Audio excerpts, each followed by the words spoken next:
नमस्कार साथियों, स्वागत है आप सभी दोस्तों का मेरे YouTube चैनल पर। दोस्तों, जो आज की हमारी वीडियो है, इस वीडियो में हम बात करेंगे भाई जो यूपीएसआई का हमारा एग्जाम होता है 14 तारीख की पहली शिफ्ट, दूसरी शिफ्ट, 15 की पहली, 15 की दूसरी, चारों शिफ्ट में कितने नंबर आपको मिल सकते हैं बढ़कर नॉर्मलाइजेशन में, इसके बारे में बात करेंगे। और जो सबसे पहले हम बात करेंगे भाई, हम बात करेंगे 15 तारीख की दूसरी शिफ्ट के बारे में।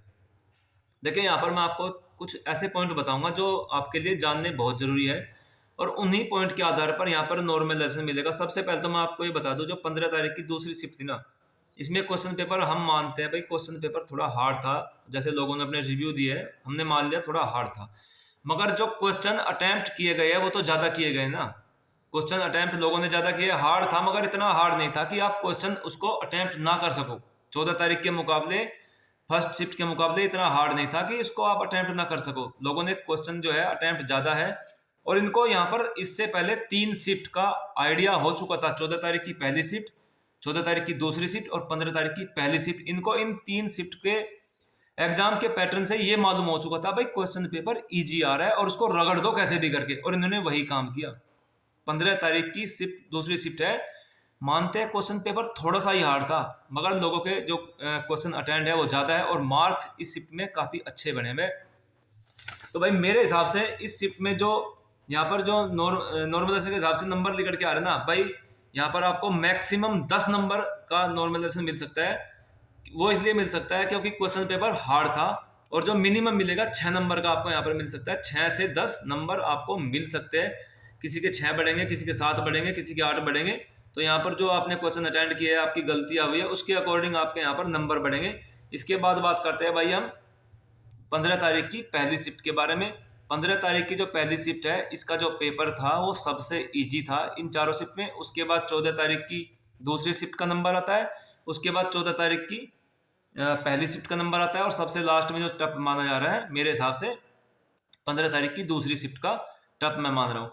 जो 15 तारीख की दूसरी शिफ्ट है, इसका इनको भी देखिए, इससे पहले 2 शिफ्ट हो चुकी थी, इनको आइडिया लग चुका था, इनको एक रात का समय भी मिल चुका था। तो इन्होंने भी अपनी प्रैक्टिस और अपने आप को प्रिपेयर मेंटली इस तरीके से कर लिया था कि हम क्वेश्चन में वहां पर जाएंगे और मैक्सिमम क्वेश्चन अटेंड करके आएंगे, क्योंकि 14 तारीख के दोनों पेपर इनके हाथ में आ चुके थे। और जो इनके दोस्त थे, इनके जानकार थे, उन्होंने बता दिया भाई टाइम को मैनेजमेंट तुम्हें कैसे करना है।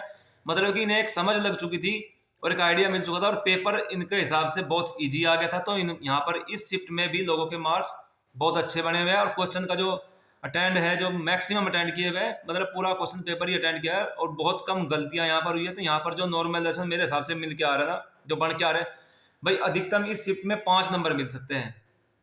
अधिकतम 5 नंबर इस शिफ्ट में मिल सकते हैं, और मिनिमम जो मिलेंगे 3 नंबर मिल सकते हैं, 3 से 5 मिलेंगे।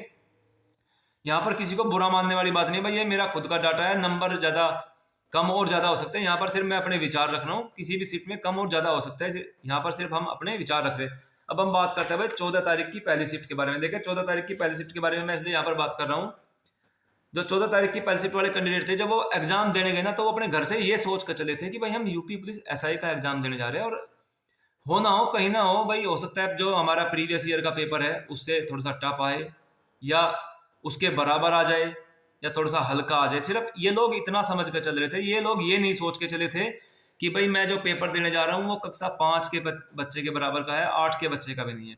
कक्षा 5 के बच्चे के बराबर मैं एग्जाम देने जा रहा हूँ, उसमें थोड़ा बहुत ही हेर फेर मिलेगा, थोड़ा ज्यादा ही टफ मिल सकता है। इनको नहीं मालूम था उस चीज का, मगर और यहाँ पर जो इनसे सबसे बड़ी गलती क्या हुई, ये टाइम मैनेजमेंट नहीं कर सके, और पूरे जो क्वेश्चन है पूरे क्वेश्चन अटेम्प्ट नहीं कर सके। और इनसे सबसे ज्यादा हड़बड़ी में जो गलती जो मेरे दोस्तों ने मुझे बताई है, कि मान लीजिए इन्होंने क्वेश्चन का आंसर निकाल दिया, तो उनको समझ नहीं आ रही भाई क्या रियल में क्वेश्चन का आंसर यही है। इन्होंने आंसर निकालने के बाद भी फिर उसका आंसर दूसरे उस पर लगा दिया, वो इनसे सबसे ज्यादा गलती हुई है। और लास्ट में जब हड़बड़ी हुई तो ए को बी में भर दिया, बी को सी में भर दिया, सी को डी में भर दिया। मतलब वहां पर जो इनसे ये सबसे ज्यादा गलती हुई है, इनसे टाइम मैनेजमेंट नहीं हो पाया। क्वेश्चन पेपर इनका ठीक था। अब हम बात करते हैं इस शिफ्ट में नॉर्मलाइजेशन कितना मिल सकता है, इसके बारे में बात करते हैं। देखिए, जो 14 तारीख की पहली शिफ्ट है, यहाँ पर क्वेश्चन जो है अटेम्प्ट जो है बहुत कम हुए हैं, मतलब इतने ज्यादा जैसे कि 15 तारीख की दूसरी शिफ्ट, 15 तारीख की पहली शिफ्ट, इनमें जो अटेम्प्ट रहा ना क्वेश्चन करने का, वो यहाँ पर सबसे कम है चारों शिफ्ट के मुकाबले, तीनों बाकी जो तीनों शिफ्ट है उनके मुकाबले।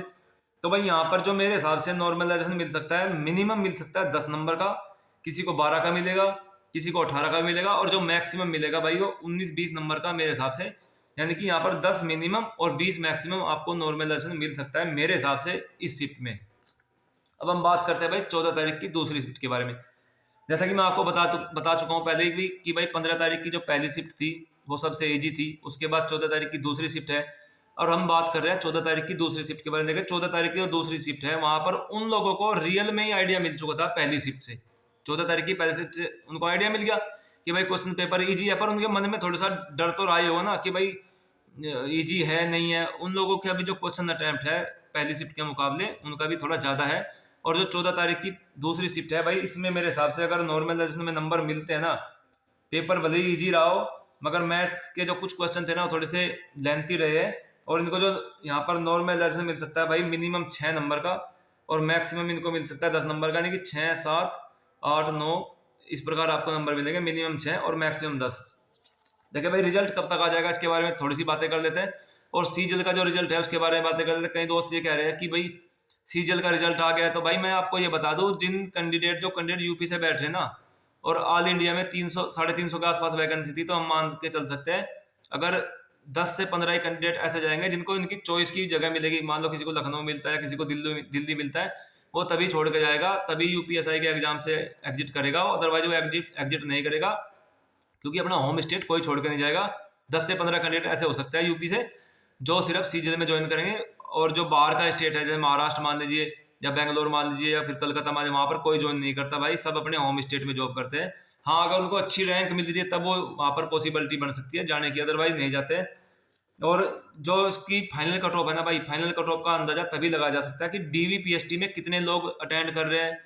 मान लीजिए वहां पर आपने जितने भी मेरे दोस्त अभी वीडियो को देख रहे हैं या हमारे चैनल को ज्वाइन कर चुके हैं, जब डीवीपीएसटी हो जाएगा तो सभी ने अपने अपने वहां पर जो आपका सेंटर है कितने कितने एक्स सर्विसमैन वहां पर आए हुए थे और कितने ने डीवीपीएसटी छोड़ा, इस बात की आपने वहां पर एक रिपोर्ट लेनी पड़ेगी, और वो रिपोर्ट भाई हमारे पास हमारे चैनल पर शेयर करनी पड़ेगी। फिर उससे एक डाटा बना लिया जाएगा कि इसकी कट ऑफ कहाँ तक जा सकती है। एक्स सर्विसमैन की कट ऑफ कोई बताता नहीं है, सिर्फ हम लोग आइडिया निकाल सकते हैं।